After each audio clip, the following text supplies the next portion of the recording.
are live here at Global Aesthetics Conference 2019 in beautiful Miami Beach, and I'm here with Alex Rivkin, and we're going to ask you just a few questions about yourself. Sounds good. Good to So be here. first of all, tell us a little bit about you. Well, let's see. There's lots.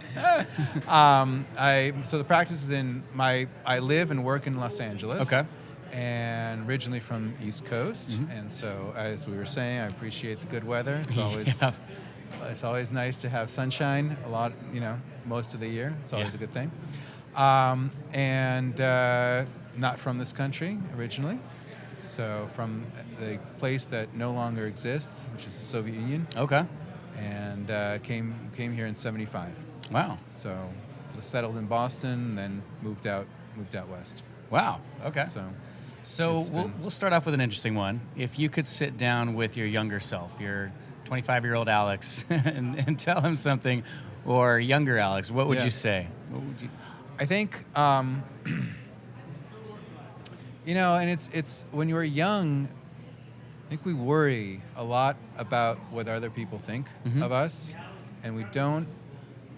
And it's easy to say. It's I'm sure it's hard to do. Was when you're 25. It's easy when I'm sitting here at 50 and saying, "Oh, you should really believe in yourself." Yeah. But investing the time to know yourself and to believe in yourself, it's really important. You make good decisions that way. And I think a lot of times I know when I was younger, is I worried a lot about what other people thought, what my parents thought, what parents wanted, what other people wanted, and impressing people. And it's just, you don't pursue what's inside you, and you don't develop what's inside you as well as you should. And I think that's something that's important. And knowing yourself in general, that I'm good at this, and that's good, and I'm not so good at that, and that's okay. Yeah. I think that's important, And also doing things for yourself, or doing things with yourself yourself in mind, not what others are going to think, or parents or are going like to what think. you should be doing, Because that's the thing. People talk, when you're young, it's a lot of should. When you're older, you don't, they don't care as much anymore. And it's something that I think it's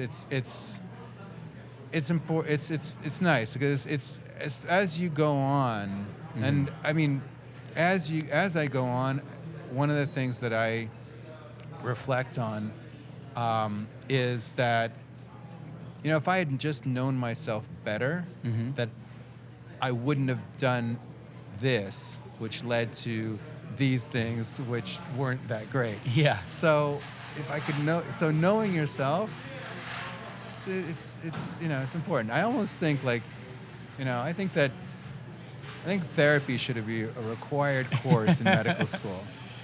Do a little, get in there and talk about some of these things. I feel like some people are maybe a little fearful to know themselves. I think that's very interesting. I think that's very true, because you don't. And I think, I remember. Actually, it's interesting you say that.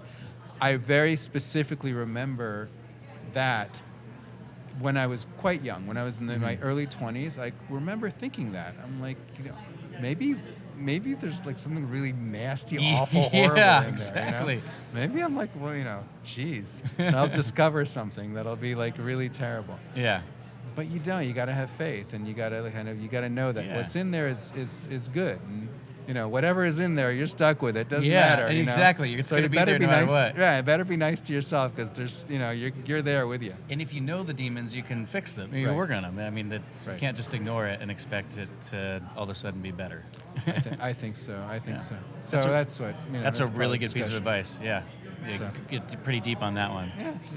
Anyway, switching gears real quick to your profession. So what is it about your profession, what you do, that you love the most?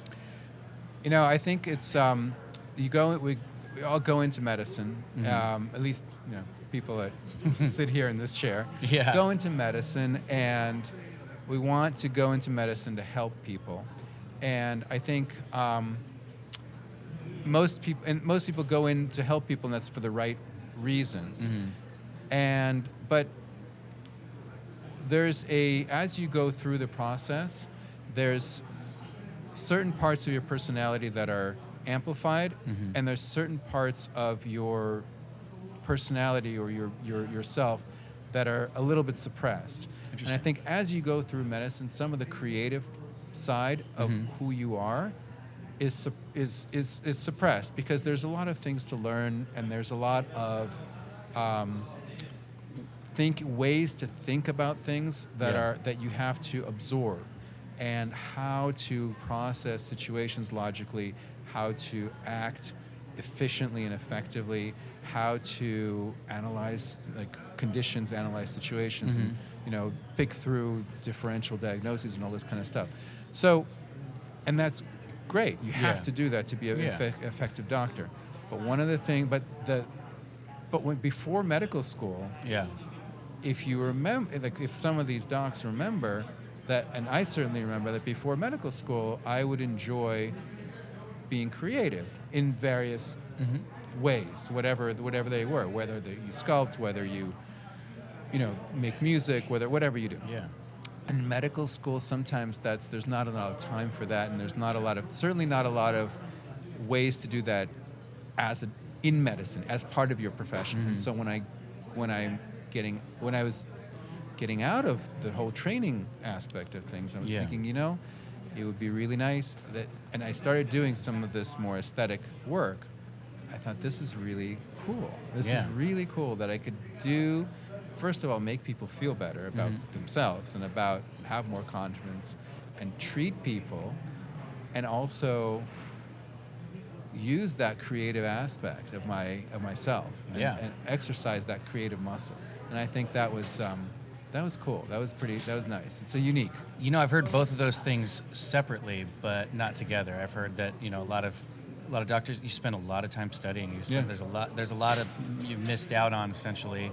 And then there's also, I've heard a lot where they talk about how it's a very creative, it's an art, but it's kind of nice that you see, okay, well, I sacrificed some of that more creative when I was younger, but now I get to be creative again. So that's pretty cool. And I missed it. I specifically missed it, and I thought that this is there's a certain. It goes back to what we were talking about before. Is to kind of know who you are. Sometimes you learn who you are with experiences as you go through life. Yeah. And one of the things I learned as to who I was that I missed that creativity. Yeah. And I didn't know I would, but when I did, I paid attention to it. And so being able to do that now is nice. I mean, to think that I could, do that. Yeah, to think I could get both. Yeah, it's kind of like having your cake and eating too. Exactly. It's really pretty cool. Yeah, I like that. I like that outlook. Yeah. Talking about having both. If you weren't in this profession, what is it that you do?